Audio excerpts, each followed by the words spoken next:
Vamos a hablar de los huesos del miembro inferior. Sabemos que los huesos del miembro inferior forman primero la cintura pelviana, y la cintura pelviana está formada por el hueso coxal o ilíaco que se une a sacro y forman en sí la cavidad pelviana. Esta cavidad pelviana sabemos que se divide en una pelvis mayor, que es esta, y una pelvis menor, ¿cierto? Que está limitada por esta, el estrecho superior. En sí, el hueso ilíaco consta de tres partes fundamentales: esta porción que es el ilio, la porción del pubis y la porción posterior, el isquio.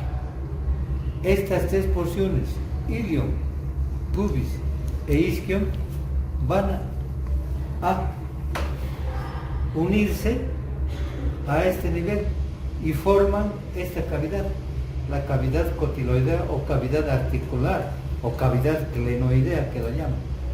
Estas tres porciones, ¿cierto? Bien, para formar la articulación coxo-femoral, ¿no? ¿Qué estructuras estudiamos en este hueso, que es un hueso plano torcido sobre su eje? Entonces encontramos una cara interna, una cara externa, y bordes superior, borde inferior, borde anterior y borde posterior. Nos llama la atención que en la cara externa encontramos líneas importantes, las líneas glúteas o líneas curvas, que lo llaman la anterior, glútea anterior, o la glútea posterior, o líneas curvas posterior y anterior, que dividen esta fosa en tres, 1, 2 y 3, para la inserción de los glúteos: el glúteo mayor, el glúteo mediano y el glúteo mayor. Estas líneas vienen de esta escotadura, la escotadura ciática mayor, ¿cierto? ¿Qué nos llama también la atención aquí? Esta es la espina ciática. Esta espina ciática que se encuentra por debajo de esta gran escotadura y por encima de esta pequeña escotadura. Esta es la escotadura ciática menor y esta es la escotadura ciática mayor. Entre las dos escotaduras se encuentra la espina ciática. Nos llama también profundamente la atención esta cresta, la cresta ilíaca. Por delante, entonces, encontramos aquí una serie de estructuras que forman parte del límite del estrecho superior: la espina ilíaca anterosuperior, la escotadura innominada, espina ilíaca anteroinferior. Entonces aquí seguimos, entonces aquí la eminencia iliopertina, la sífisis pública, que se une con el lado opuesto. En la parte, en el borde inferior, encontramos la rama isquiopubiana, el isquio y la tuberosidad isquiática en la parte posterior. Ahora, este hueso ilíaco se articula con este hueso, el fémur, específicamente con la cabeza del fémur. Esta cabeza del fémur tiene que ingresar o tiene que articularse con la cavidad cotiloidea de este hueso. Aquí obviamente que tenemos que tener un ligamento, o tenemos una cápsula articular reforzada por ligamentos y los músculos periarticulares, que son los músculos pelvitrocanterios, que seguramente ya han estudiado. Tenemos el glúteo mayor, que viene desde aquí hasta este nivel, el glúteo mediano, que viene hasta aquí, hasta la cara externa del trocánter, el glúteo menor hasta el borde anterior del trocánter mayor, ¿cierto? En este hueso, el hueso fémur, vemos que es un hueso largo, obviamente. En este hueso largo, ¿qué estudiamos? Diáfisis y dos epífisis. La diáfisis, ahí estamos viendo que esta es la diáfisis, tiene tres caras: una cara anterior y dos posteriores. las dos posteriores, la póstero externa y la póstero interna. Esta póstero interna y póstero externa limitan esto, es la línea áspera. Esta línea áspera se caracteriza ¿por qué? Por arriba se trifurca, 1, 2 y 3, mientras que por abajo se bifurca, va hacia los cóndilos, ¿sí? Esta línea áspera que por arriba se trifurca, una se dirige hacia el trocánter mayor, aquí está, otra se dirige hacia el trocánter menor y otra hacia el cuello. ¿Cierto? Van a insertarse músculos importantísimos, el glúteo. A la línea externa áspera la llaman la línea del glúteo superior o glúteo mayor. A la línea media, aquí, esta es la línea del pectíneo, porque se inserta ahí el músculo pectíneo, y aquí la del aductor mayor, la línea interna. En la extremidad superior, entre la epífisis y la diáfisis, encontramos este es el cuello, es el cuello quirúrgico, donde se encuentra la metáfisis o cartílago de crecimiento. ¿Qué elementos encontramos aquí? Trocánter mayor o tuberosidad mayor y trocánter menor o tuberosidad menor. La tuberosidad mayor es aquí ustedes están viendo, presenta más o menos la forma entonces de un cubo con 6 caras: cara interna, cara externa, cara superior, cara anterior, cara posterior y cara inferior, entonces, o bordes que algunos consideran. En este trocánter mayor se insertan músculos pelvitrocanterios. Por ejemplo, en el borde superior, aquí viene un músculo que se inserta así, es el piriforme o piramidal. Aquí el glúteo menor, aquí el glúteo mediano, aquí el glúteo mayor. En la cara interna, ¿qué se inserta? Encontramos en la cara interna una fosita importante, la fosita digital, donde se inserta el obturador externo, y también se inserta en la cara interna los gemelos, gémino superior, gémino inferior y el obturador interno. Esos son los músculos pelvitrocanterios que vienen a insertarse en el trocánter mayor. En el trocánter menor, que es este, viene un músculo importante que sale de aquí, que viene desde aquí, desde la región lumbar, se une a un músculo ilíaco y va a insertarse aquí, el psoas ilíaco. Ahí. ¿Qué otra estructura encontramos en la extremidad superior? El cuello anatómico del fémur, aplanado en sentido antero-posterior. Luego tenemos la cabeza redondeada, y en la cabeza redondeada, en la parte central, encontramos una superficie donde se encuentra un ligamento importantísimo, el ligamento redondo, que contiene una arteria que sirve para la nutrición de esta porción, esta cabeza del fémur. Por debajo,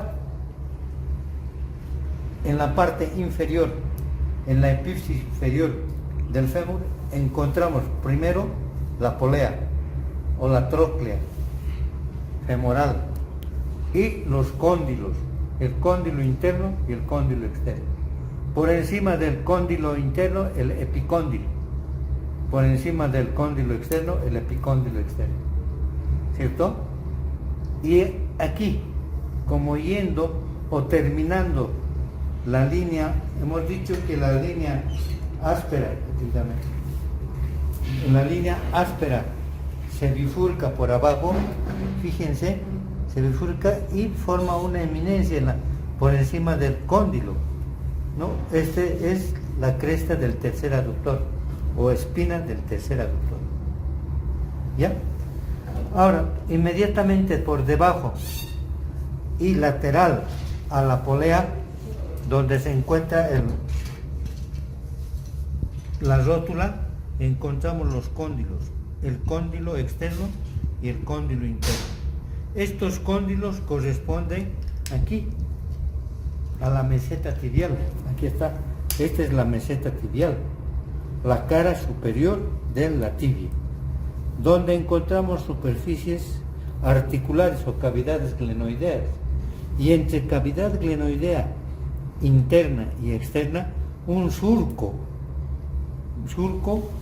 anterior y surco posterior, y entre este surco encontramos dos espinas, las espinas de la meseta tibial. Por esto al surco anterior se llama preespinal y el otro retroespinal, ¿no? Y en el cóndilo vemos. Este surco es importante porque sirve para la inserción de los ligamentos cruzados, el cruzado anterior y el cruzado posterior. El anterior, que va desde este surco preespinal al cóndilo externo, por eso se llama AE, y el posterior, que viene desde la parte posterior o retroespinal al cóndilo interno, por eso se llama PI. Anterior externo, posterior interno, son los ligamentos cruzados de la rodilla. A este nivel también se encuentran los meniscos intraarticulares. Los meniscos, mientras que aquí tenemos los rodetes, ¿no? Aquí menisco y aquí rodete. Ambos sirven para aumentar la superficie articular, ¿cierto? Pero el menisco tiene dos superficies articulares y este tiene solamente una. Bien, por debajo de esto encontramos este hueso, la tibia, ¿no? En la parte interna encontramos la tibia y luego encontramos por fuera de la tibia el peroné. En la tibia y el peroné son huesos largos. Por lo tanto, como huesos largos encontramos diáfisis y epífisis. En la diáfisis de la tibia vamos a estudiar primero una cara posterior, una cara interna y una cara externa.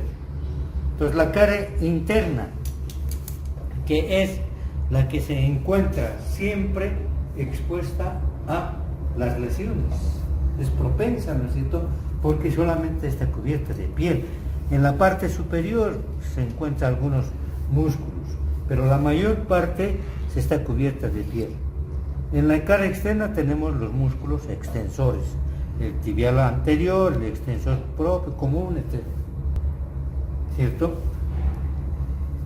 En la extremidad superior de la tibia ya hemos dicho que encontramos los cóndilos, cóndilo tibial interno, cóndilo tibial externo, con sus cavidades, la meseta tibial, y entre la meseta tibial interna y externa una tuberosidad, la tuberosidad anterior de la tibia, que también se llama tubérculo de Yerby, que lo llaman los antiguos, o tubérculo del tibial anterior.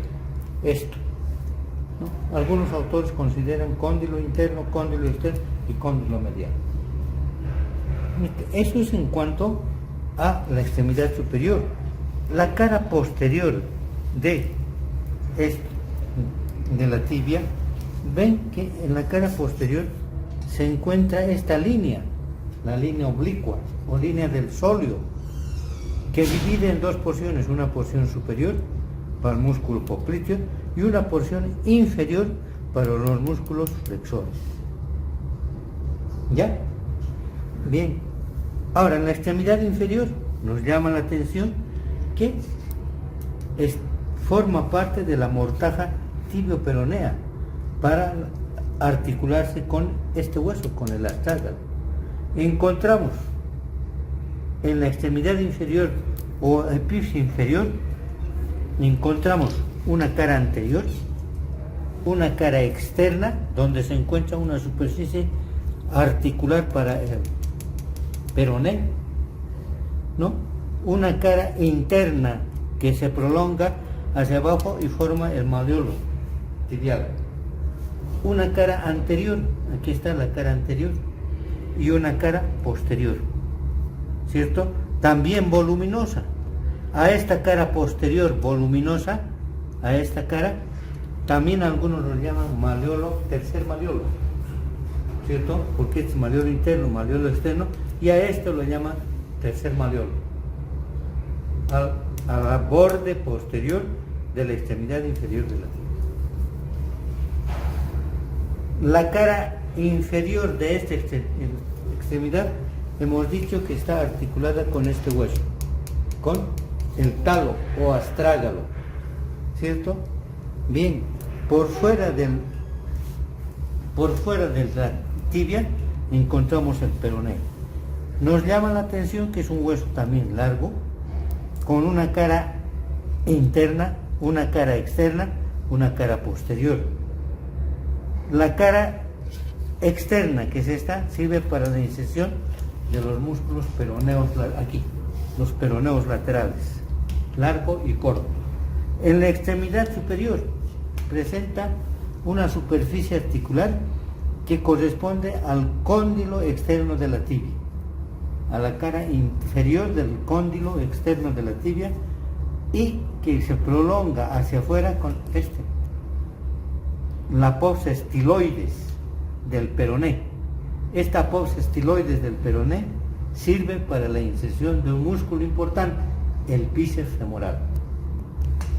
Por abajo,